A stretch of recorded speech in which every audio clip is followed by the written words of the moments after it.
Topic हमारा है chapter second, accounting of partnership fundamental.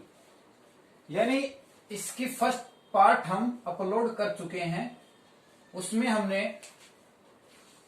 Partnership of accounts के बारे में बताया था कि साझेदार का मीनिंग और साझेदार के खाते।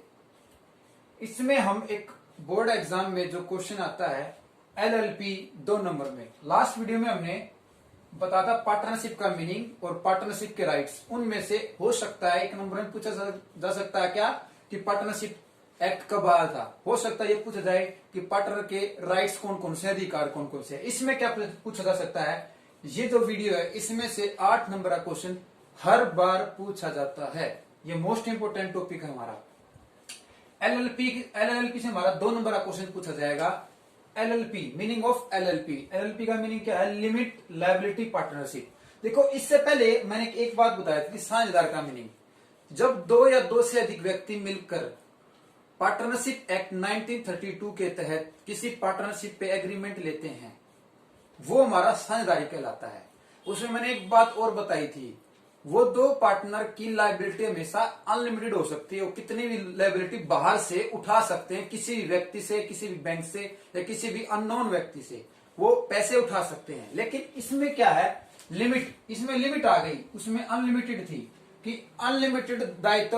और लायबिलिटी का मीनिंग मैंने क्या बताया प्लस 1 क्लास में, एल से लोड, यानी जिस व्यक्ति के पास कितना लोड है, कितना भार है, किस सर पे किस किस से पैसे उधार ले रखे हैं, वो तुम्हारी लायबिलिटी। इसलिए सरकार ने देखा, एक एक्ट पास कर दिया, लिमिट लायबिलिटी पार्टनरशिप, सीमित साझेदारी अधिकार, मतलब सीमित दायित्व साझेदारी।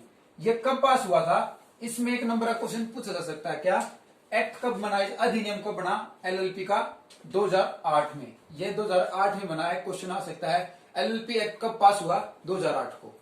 और पार्टनरशिप एक्ट कब पास हुआ था, 1932 को। एक नंबर क्वेश्चन हो चुके हैं। अब आगे देखते हैं, अगर लिमिटेड लायबिलिटी अगर सरकार ने दी है तो रजिस्ट्रेशन करवाना जरूरी है। पार्टनरशिप में रजिस्ट्रेशन जरूरी नहीं होता, लेकिन इसमें रजिस्ट्रेशन जरूरी है, लॉ के अकॉर्डिंग बोला गया है। तो कंपल्सरी रजिस्टर्ड, इसको रजिस्टर करवाना ही करवाना, सरकार के डायरी में या सरकार के अकाउंट में या सरकार की किसी भी जगह। लीगल एग्जिस्टेंस, इसका एक कानून रूप से अस्तित्व है। अगर इसके खिलाफ कोई धोखाधड़ी हो जाएगी तो सरकार उस पर एक्शन लेगी। परपेचुअल एक्सीडेंट्स क्या होता है, स्थायी जीवन। इसका एक फिक्स जीवन है। कहते हैं ना कि कितना ही उतार चढ़ाव हो जाओ, कितने पार्टनर्स आ जाओ, वो चेंज नहीं होगा। सिर्फ इसका एक टाइम के हिसाब से फिक्स है कि इतने टाइम तक ये रहेगा। चाहे उसमें 100 पार्टनर आ जाए, चाहे उसमें 1000 आ जाए, चाहे उसमें 1 भी नहीं आए। जो रूल है वो रूल फॉलो करना होगा हमें। और लास्ट है नो इफेक्ट पार्टनरशिप चेंजेस। किसी भी पार्टनर्स के आने से या जाने से या चेंज करने से इस एक्ट पर, इस लायबिलिटी पर कोई इफेक्ट नहीं पड़ता। तो ये 2 नंबर में आप लिख सकते हो इसका एक्ट, ये कंपलसरी लीगल एग्जिस्टेंस और परपेचुअल एग्जिस्टेंस और नॉट इफेक्ट पार्टनरशिप। ठीक है, परपेचुअल होता है हमारा स्थायी जीवन, फिक्स।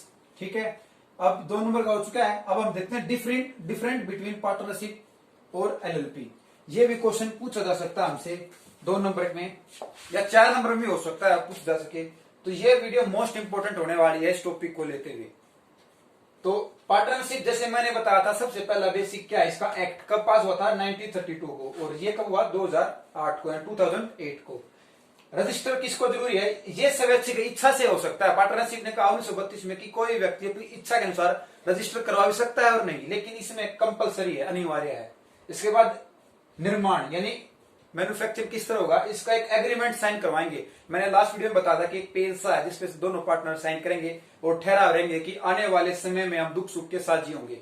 इसमें लिखा गया ये कानून द्वारा, इसमें दुख सुख नहीं देखा जाता, इसमें कानून कहेगा कि ये हमारी पूरी की पूरी लिस्ट है, इसको पढ़ लो, अगर आपके समझ में आता है लो, वरना भाग जाओ। तो लॉ के अकॉर्डिंग ये काम करना होता है इसमें। इसके बाद है स्थायी जीवन। बताया था कि इसका कोई फिक्स जीवन, मतलब जो पार्टनरशिप होती है उसका कोई फिक्स नहीं होता, लेकिन इसका बिल्कुल होता है फिक्स। स्थायी जीवन होता है इसका नॉट फिक्स, इसका कोई फिक्स नहीं होता इसका पार्टनरशिप का। और लास्ट है लायबिलिटी। और लायबिलिटी में जैसे ही बताया था, पार्टनरशिप कितनी भी उधार ले सकते हैं किसी से भी, कितना ही सर कर्ज पे चढ़ा सकते हैं, लेकिन इसमें सरकार ने कहा कि आप लिमिटेड लायबिलिटी के साथ ही इस पार्टनरशिप को आगे बढ़ा सकते हैं। आई होप कि आपको दोनों मीनिंग क्लियर है। अब मोस्ट इंपोर्टेंट टॉपिक जो 8 नंबर में हर एक कोड में पूछा गया है लास्ट एग्जामों में। क्या? Meaning of partnership deed. देखो पार्टनरशिप का मीनिंग जान चुके हैं। ये डीड वर्ड में अलग से आया, इसको बोलते हैं संलेख, हिंदी में बोलते हैं संलेख। कि ऐसा क्या कारण हो गया कि पार्टनरशिप में ये संलेख की जरूरत होगी? क्यों होगी? क्योंकि देखो ये सारी चीजें हमारी इच्छा के अनुसार चल रही थी पार्टनरशिप में, लेकिन एलएलपी में ऐसा नहीं था। इसमें क्या था, हम अपनी इच्छा से दोस्त बना रहे थे, पार्टनर को बुला रहे थे, उसको राइट दे रहे थे। तो इससे क्या हो सकता है, क्या पता आगे जाके झगड़ा हो जाए किसी पार्टनर्स के बीच, तो उसके लिए ये डीड वर्ड आया है। उस झगड़े को खत्म करने के लिए आने वाले फ्यूचर में क्या पता किससे मनमुटाव हो जाए, तो फ्यूचर में क्या पता किसी के साथ झगड़ा हो जाए, तो उसके मद्देनजर रखते हुए ये डीड वर्ड आया संलेख। इससे क्या हो गया कि इससे ये होगा कि जो संलेख है उसमें 1 बाय 1 करके उस पार्टनरशिप के बारे में एक एक बात, एक एक चीज लिखी होगी, जिससे भी जो पार्टनर आएगा वो पढ़ेगा ना, उनमें झगड़ा हुआ। अब सबसे पहली बात है name and address of firm, कि जो फर्म है उसका नाम क्या है। कई बार होता है ना कि हम वैसे ही पार्टनर बढ़ गया, हमें तो फर्म का नाम ही नहीं पता, आगे जाके झगड़ा स्टार्ट हो जाए। सबसे पहले जरूरी क्या, फर्म का नाम और फर्म का पता कि कहां वो एग्जिस्ट करती है। सेकंड, फिर उसमें जितने पार्टनर आए उनका नाम। हो सकता है कि पीछे से किसी पार्टनर दो चारों ने मिलकर किसी थर्ड पार्टनर को बुला लिया हो और पहले वाले को पता ना हो, तो इसलिए इसका भी नाम मेंशन करना जरूरी है कि जितने भी पार्टनर आए उनका नाम और एड्रेस जरूरी है। यानी साझेदारों का नाम मोहन है, सोहन है, राम है, श्याम है, जो भी है, और उनका पता कहां रहते हैं, कौन सी कॉलोनी में रहते हैं, वो लिखना जरूरी है, ताकि आने वाले समय में ये नहीं कहे कि हमारे पार्टनर तो 2 थे और दिखा रखे इसमें 5। तो ऐसा झगड़ा ना हो, तो सभी के नाम और उनके एड्रेस लिखने जरूरी है। फिर एक कैपिटल ऑफ पार्टनर, ये भी जरूरी है कि हो सकता है स्टार्टिंग में कोई 2 लाख लाया, कोई 3 लाख लाया और लास्ट में दिखे तो 5 लाख कैपिटल दिखा रहा है अपनी, तो उससे झगड़ा स्टार्ट हो सकता है। इसलिए स्टार्टिंग के पहले ही पेज पर यह लिखा जाएगा कि इस पार्टनर की इतनी कैपिटल है। इंटरेस्ट ऑन कैपिटल, अब जिस पार्टनर ने अपनी कैपिटल और एक्स्ट्रा किसी पार्टनर को दे रखी है तो वो ब्याज पाने का अधिकार हो सकता है। ड्रॉइंग्स आहरण, आहरण का मतलब मैंने बता रखा है कि घर से डी से होता है दादा, और दादा से अगर हम पैसे मांगेंगे किसी लिए अपने काम करने के लिए, तो निजी जो घर में दादा होता है वो आपको जो पैसे देगा तो आप उससे क्या करोगे, कुछ सामान खरीदोगे बाहर का खरीदने का। लेकिन ड्रॉइंग्स क्या होता है बिजनेस में, जो भी पार्टनर होता है वह बिजनेस के अलावा कोई अलग से जो खर्चा कर रहा है अपने निजी कार्य के लिए, उसे बोलते हैं ड्रॉइंग्स।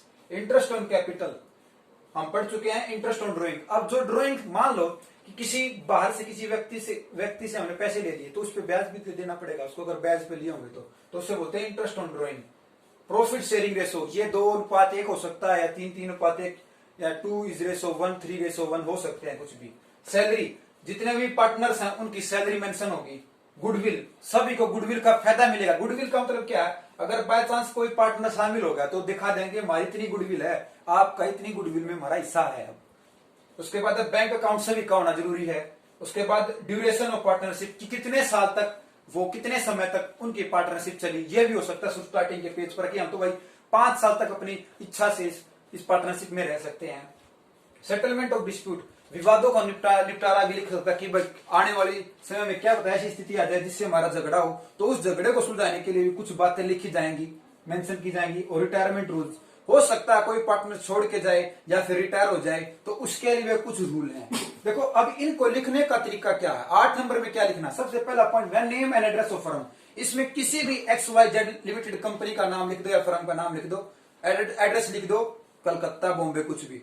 अगर ये 15 पॉइंट या 13 पॉइंट आप लिखोगे और इनके बारे में एग्जांपल्स में लिखते चलोगे तो आपके 8 नंबर पक्के हैं। तो सबसे पहला पॉइंट में आप क्या लिख सकते हो एग्जांपल में, कि क्या लिखोगे, XYZ कोई क्या फर्म है, उसका पता कहां है, उसका पता हम रोहतक लिख देते हैं, ठीक है,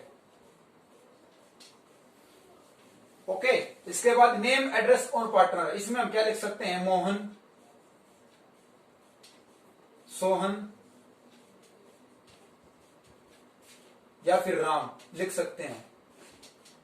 कैपिटल ऑफ पार्टनर लिख सकते हैं, तीनों ही कैपिटल। एक कैपिटल यानी मोहन लाया था कैपिटल 4 लाख रुपए, सोहन लाया था 8 लाख रुपए और राम लाया था 3 लाख रुपए। इस तरह मेंशन करनी है। इंटरेस्ट ऑन कैपिटल, अब इन पे कितना कैपिटल में इंटरेस्ट मिलेगा, उन्हें 6% मिलेगा या 12% मिलेगा, कितना मिलेगा। ड्रॉइंग्स, ड्रॉइंग कितनी निकाली प्राइवेट काम के लिए, उसने बिजनेस से उसने पूंजी तो निकाली प्राइवेट काम को पूरा करने के लिए, कितनी निकाली? हो सकता है उसने 2 लाख निकाली हो, या फिर 20,000 निकाली हो, या फिर 10,000 निकाली हो, कुछ भी हो सकता है। इसके बाद इंटरेस्ट ऑन कैपिटल, अब इंटरेस्ट ऑन कैपिटल कितना देना है इन पर वो देखेंगे हम। प्रॉफिट शेयरिंग रेशो कितना है, हो सकता है 2:1, 3:1 या फिर 4:1 या फिर इसके अलावा कुछ हो सकता है। सैलरी मेंशन कर दी 40,000 पर मंथ। इसके बाद गुडविल की वैल्यू लिख दी हमने कि जितनी भी गुडविल आज के दिन आने वाले समय में कितनी गुडविल है वो उस टाइम देखी जाएगी। बैंक अकाउंट लिख दिया मैंने कि मेरा IFSC कोड क्या है और मेरा अकाउंट नंबर क्या है, ये लिख देना इसमें। ड्यूरेशन पार्टनरशिप लिख सकते हैं 5 साल, 10 साल, ठीक है, ईयर लिख सकते हैं। सेटलमेंट और डिस्प्यूट, ये 2-4 रिटायरमेंट की कितने 60 के साल का करना है या 50 का करना है या 40 का करना है, वो रिटायरमेंट ऑफ रूल क्या है हमारे। आई होप कि आपको ये 8 नंबर का क्वेश्चन समझ में आएगा। एग्जाम्पल समेत अगर लिखोगे बेटा तो 8 नंबर कटे नहीं बिल्कुल भी। और एक बात और है, अगर इसको और अच्छे से लिखना चाहो तो क्या पार्टनर्स का डिजाइन करके नाम भी ऐसे लिख दो, ये मोहन है, ये सोहन है, तो अच्छा लगा एग्जामिनर को, बहुत अच्छे से एक्सप्लेन कर रखा है। आई होप कि आपको LLP का मीनिंग और पार्टनरशिप और LLP में डिफरेंस और मीनिंग ऑफ पार्टनरशिप क्लियर है। धन्यवाद।